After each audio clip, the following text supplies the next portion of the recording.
नमस्कार दोस्तों, स्वागत है आपका अपने चैनल एस्ट्रोलॉजिकल गुरुजी में। और हमसे जुड़ने के लिए हमारे चैनल को सब्सक्राइब कर सकते हैं और साथ में ही बेल आइकन को दबाएं, जिससे आगे आने वाली वीडियो की नोटिफिकेशन आपको मिल सके।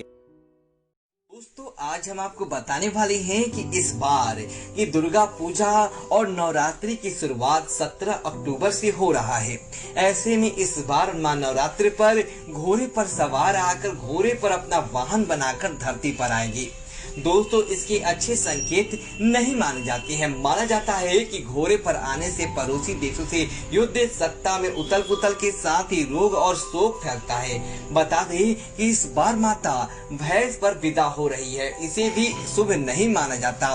शारदीय नवरात्रि या माँ दुर्गा की उपासना का पर्व है और हर साल यह पर्व 7 पक्ष के खत्म होते शुरू हो जाता है, लेकिन इस बार ऐसा अधिक मास के कारण संभव नहीं हो पाया। इसी वजह से दोस्तों, 1 महीने की देरी से यह पर्व आया है और माता दुर्गा की इस तरह आराधना कर सकना पर्व आया है। धर्म ग्रंथों के अनुसार, शास्त्रों के अनुसार शारदीय नवरात्रि माता दुर्गा की साधना करने का सबसे श्रेष्ठ समय होता है और नवरात्रि के इन पावन दिनों में हर दिन माँ के अलग अलग रूपों की पूजा की जाती है।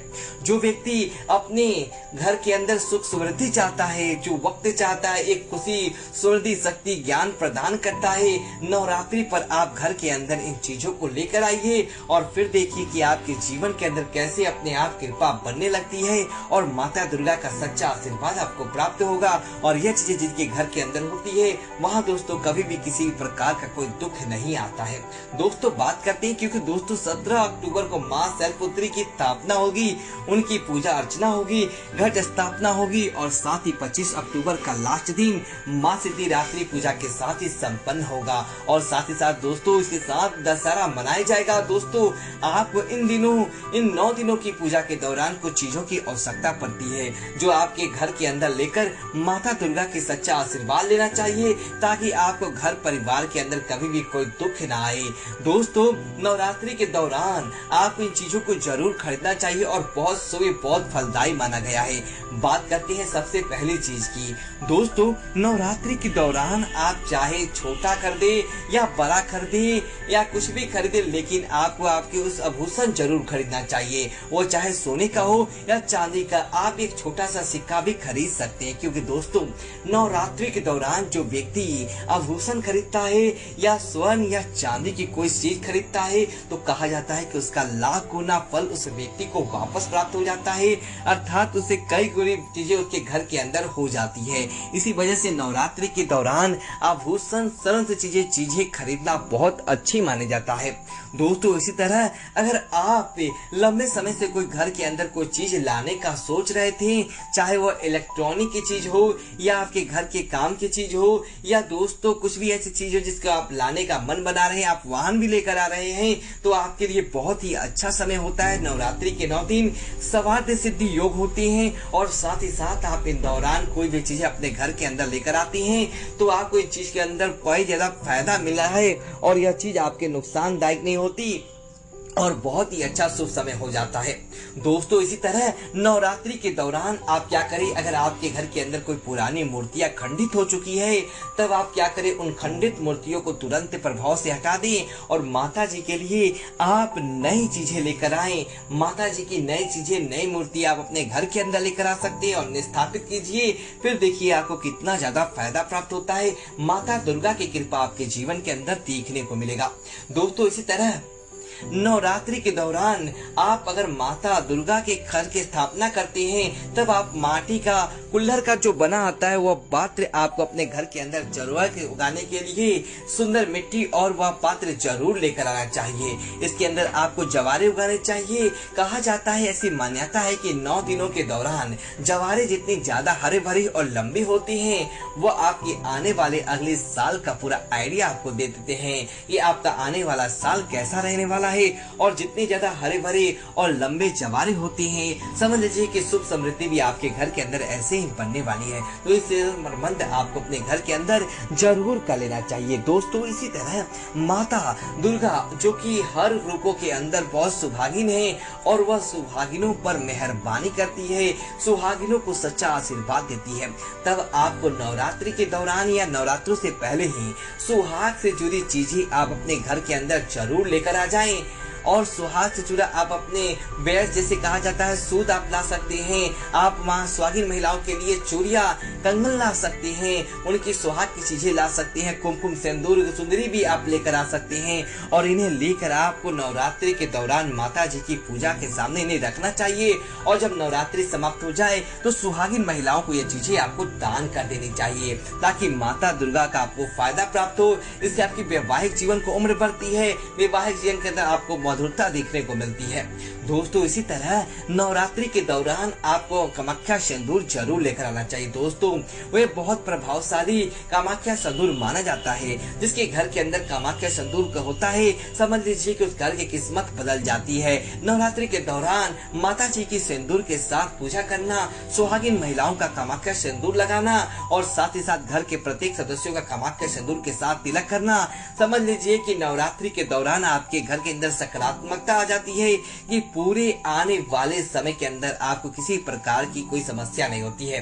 तो साधारण सिंदूर हो तो भी आप लेकर आएं, लेकिन कामाख्या सिंदूर आप नवरात्रि के दौरान अपने घर के अंदर जरूर लेकर आएं और फिर माता लक्ष्मी की, आप माता दुर्गा की आपको कृपा देखने को मिलेगा। दोस्तों इसी तरह पूजा पाठ से जुड़ी जो चीजें होती हैं, जैसे कि लाल धागा हो गया, हाथ में पहनने का कलावा, काला धागा हो गया, पूजा की कोई घंटी खराब हो गई वो हो गया, दीपक हो गया, या कोई पूजा पाठ से मंत्रों की किताबें हो गई, उन चीजों को आप नवरात्रि के दौरान अपने घर के अंदर फिर लेकर आइए और देखिए कि पूरे साल भर आपके घर के अंदर कैसे सुख समृद्धि ऐश्वर्य बना रहता है। क्योंकि साथ साथ माता दुर्गा की इन चीजों के साथ आपके घर के अंदर प्रवेश करती हैं और माता दुर्गा के आपके जीवन के अंदर देखने को मिलता है। महागौरी को प्रसन्न करना है तो आप महागौरी से चीजें अपने घर के अंदर लेकर आए, जैसे कि शेर का प्रतीक चिन्ह आप लेकर आए। माता दुर्गा की पूजा पाठ करने के लिए इसमें शामिल बैठने के लिए आपको आसन जरूर लेकर आना चाहिए, ताकि आप उस आसन पर बैठकर माता जी की पूजा कर सके। दोस्तों इसी तरह आपको नवरात्रि के दौरान 9 छोटी कन्याओं को भोजन जरूर कराना चाहिए और उनसे जुड़ी चीजें आपको अपने घर के अंदर लेकर आनी चाहिए। और 9 दिन माता जी की पूजा करने के बाद अंतिम 9वें दिन आपको इसे किसी छोटी छोटी बालिकाओं को दे देना चाहिए। आप छोटी छोटी बालिकाओं के शिक्षा से जुड़ी चीजें ला सकते हैं, उन्हें देने के लिए खाने पीने की कुछ चीजें लेकर आ सकते हैं और इन चीजों को आप उन कन्याओं को बांटिए। लेकिन पहले आप अपने घर के अंदर लेकर आकर उन चीजों को माता दुर्गा के सामने रखकर आशीर्वाद देना चाहिए। फिर देखिए कि आपके जीवन के अंदर कितनी तरक्की देखने को मिलती है। दोस्तों इसी तरह विशेष चीजें आपको अपने घर के अंदर लेकर आनी चाहिए और नवरात्रि के दौरान लेकर आने से आपको इसका कई गुना फल देखने को अपने आप ही मिल जाएगा। दोस्तों अगर आपके घर के अंदर कोई व्यक्ति बीमार रहता है या फिर लड़ाई झगड़ा किसी से आपको रहता है, तो आप क्या करें, विशेष उपाय कीजिए। आप कपूर की 9 टिकिया लेकर आ जाइए। 9 आपके बाल के पत्ते आपको प्रत्येक हराए ताजा पान का पत्ता लेकर आना है और उसके बाद आपको क्या करना है, ये कपूर उस पान के पत्ते के ऊपर रखें और माता दुर्गा जी की आरती करनी है। आपको प्रतिदिन सुबह और शाम भी कर सकते हैं, जिसकी संख्या के अनुसार ज्यादा लेकर आ जाएं, लेकिन सुबह के समय आपको जरूर करनी है। उसके बाद आप उस कपूर और पान को संपूर्ण घर के अंदर आपको घुमाना होगा, ताकि माता दुर्गा का सच्चा आशीर्वाद आपको प्राप्त होगा। माता दुर्गा को आपको अखंड कृपा देखने को मिलती है। लेकिन नवरात्रि के दौरान माता जी की कोई भी कपूर की, जो माता जी कपूर की आरती बहुत ज्यादा धूम दुनिया बहुत ज्यादा पसंद है, तो अगर आप कपूर की आरती अपने घर के अंदर करते हैं तो इन 9 दिनों के अंदर आप सकारात्मक माहौल बना लेंगे। या सकारात्मक आवरण की वजह से आप अपने घर परिवार के अंदर अपने आप ही खुशियां देखने को मिलेगा और माता जी की सच्चा आशीर्वाद आपको देखने को मिलता है।